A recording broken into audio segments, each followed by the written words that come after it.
Formosa Files is sponsored by the Frank Chen Cultural Foundation.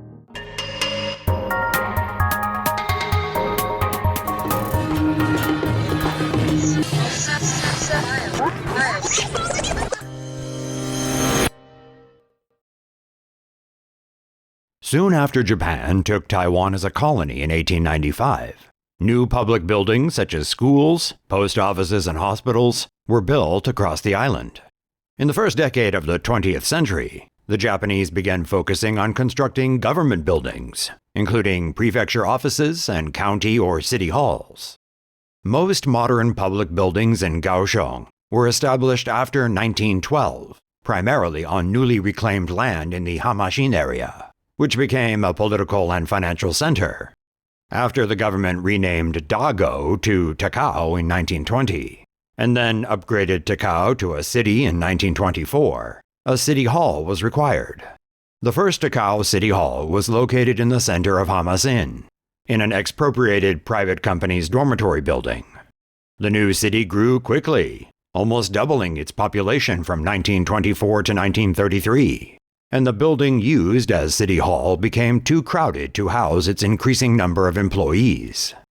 So, in 1931, a decision was made to build a new city hall in the nearby Yanchen area.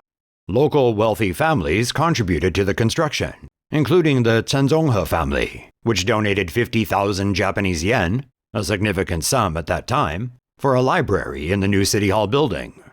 Combining Japanese and Western architectural styles, the new Takao City Hall was finished in 1939. The building's interior boasts wide corridors and marble staircases. Fortunately, the building managed to escape the Allied bombings of Takao during World War II.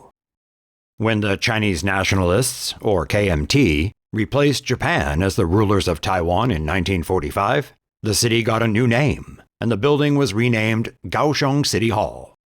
During the tragic events of the February 28th incident in 1947, Kaohsiung City Hall was the site of protests and battles.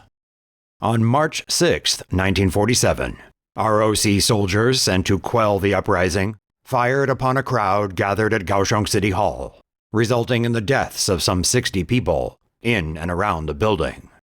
Today, there is a permanent exhibition inside the building commemorating this tragedy. As the city continued to grow in the post-war years, once again a larger building was needed. Additionally, as the decades passed, the center of the city gradually moved away from Yanchen District. Finally, in 1992, a new city hall was built in Lingya District. Not long after, in 1998, the old city hall building became the Kaohsiung Museum of History. From then until today, the museum has curated historical knowledge about many different aspects of the city and features both temporary and permanent exhibitions. As Kaohsiung grows and changes in the 21st century, the old City Hall turned museum will continue to bear witness to and document the history of Kaohsiung.